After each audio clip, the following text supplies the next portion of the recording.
Hello and welcome. It's a very special segment of Cockeye Sports League Live. We are going to week 7. I figured, I gave the commissioners grief for not doing a podcast, but instead of just talking about it, I should be about it and give you all some of my takes for this week. We did a first half segment on podcasts from my other league, but we didn't even pick the game, so I'm slacking as well. But it's good to see you guys. I know it's been a while. I've been around.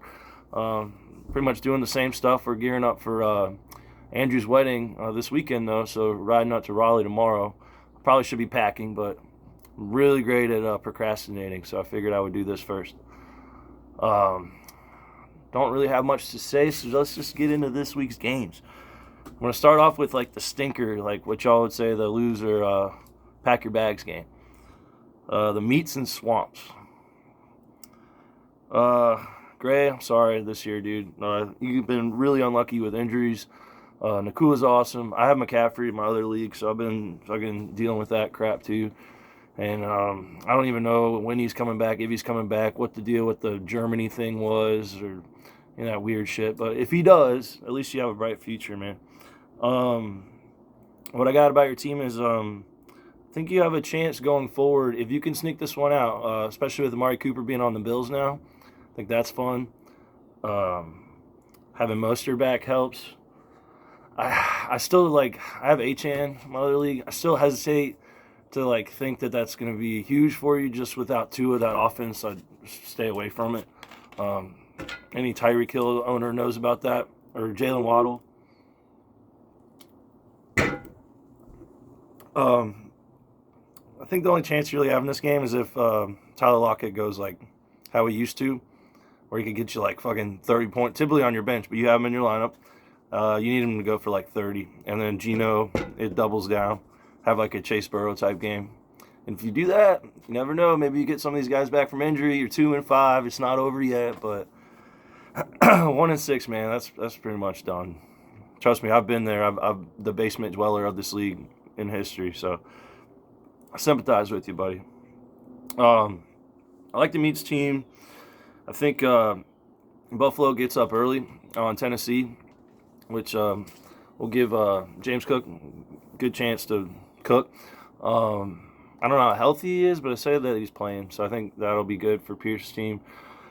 Also, I've written down Baker trying to prove himself to the haters. I think you can compare that actually to Pierce's team. I think Pierce's team is Baker Mayfield, and I think this week he silences Raymond, shuts him up, and Baker looks good on Monday night.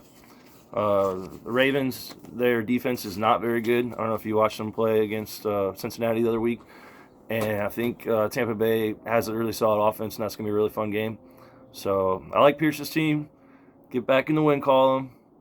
Silence them up a little bit. Going forward, I like Pierce's team. I think it's going to be a dogfight for that last playoff spot, and I think he's going to be right there.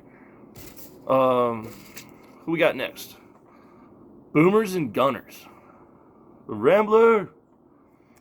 The Boomers, by the way. Dude, I don't ever think I've won that first game against you.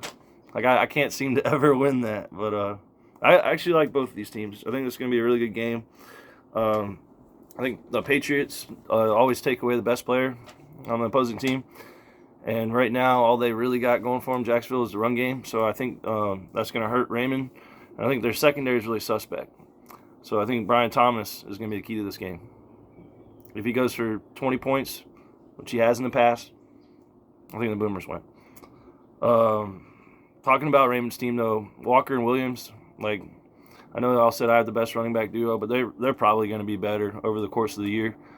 Those guys are studs. Kyron Williams won a lot of people leagues last year. And Kenneth Walker, dude, I wanted him so bad his rookie year in the draft. I just, those were the years I traded away all my picks, so I didn't have a chance to get him. But he's going to be a stud going forward. I think Herbert does enough fantasy-wise to balance out Brock Purdy. So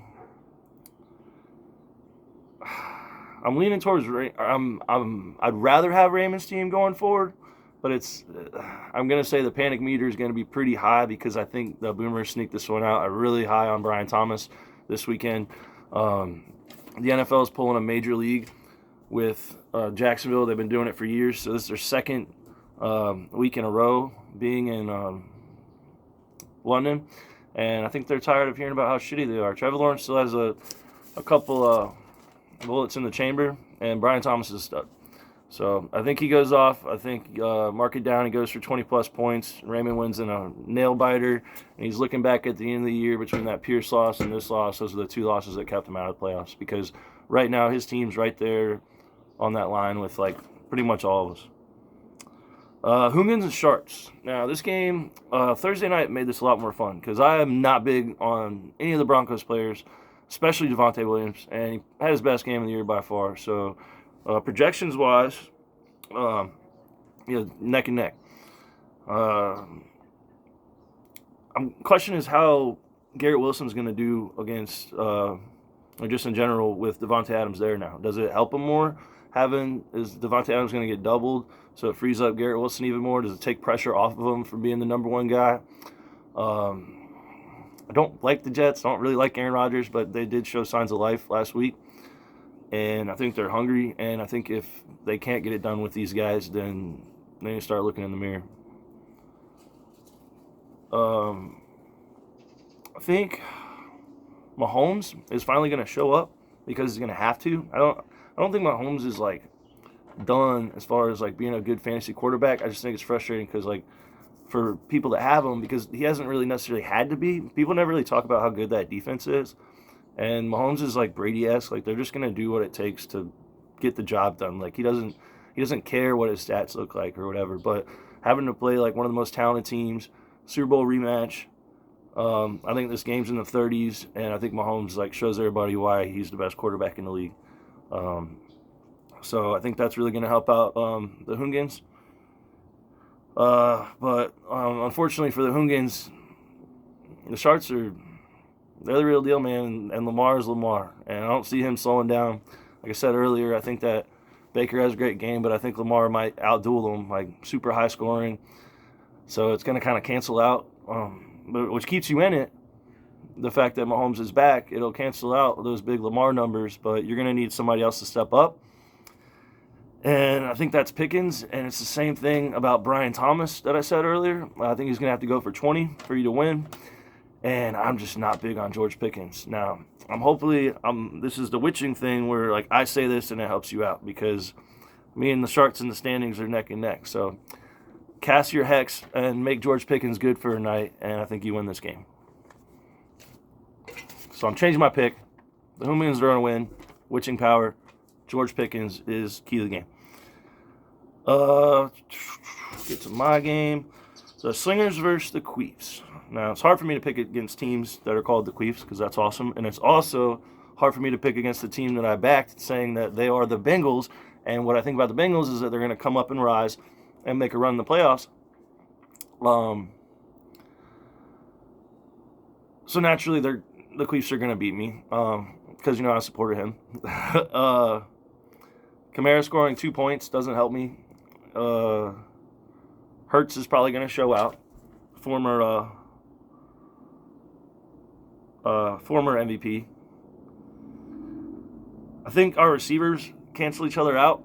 I love Malik Neighbors. I think he's a lot of fun. I think him and Jamar kind of cancel each other out. And I think the difference in this game is going to be the Bills D versus the Titans. I think they go for 15, 20, and then I end up losing. I'm due for a loss. I'm really happy where my team's at, but I think the Queefs' record doesn't really show how well or how good their team is, and I also think that, like, I'm due for, like, a 80-point game. So I think my team's going to come back down to earth a little bit, and the standings are going to get a little tighter. So taking the Queefs this week. And now for the game of the week. We got one of our commissioners, the Dingers, versus one of our historically best teams, the Deweys. I think Breece Hall this week is going to come back down to earth. I like Breece Hall. I think he's a real-life great running back. But the Steelers have the best defense player in the league, in my opinion. And I think they're going to shut him down and force Rodgers to beat him. I think Allen and Jaden Daniels, which I've talked about ad nauseum, I have him in 2 of my leagues. I've bet my leagues on him. I love Jaden Daniels. And he's made me look smart. He's making William look smart. I think they both have big games. Biggest question mark for me in this game is Cooper Kupp. How's his usage going to be? Is he going to be playing the whole time? Is he going to have a big game? If he can get back to where he was before he got hurt, Williams' team is going to be like impossible to beat, in my opinion. I think Devo's going to have a great game. So this game to me is going to be super high scoring. It could be a championship preview. But I think it comes down to Monday night. And put some respect on his name. Mike Evans is going to be the difference. I think that makes the Dingers fall to 5-2. I'm 5-2. I think Will's going to be 5-1-1. It's going to be crazy at the top, guys, and should be a fun rest of the year. Appreciate y'all bearing with me.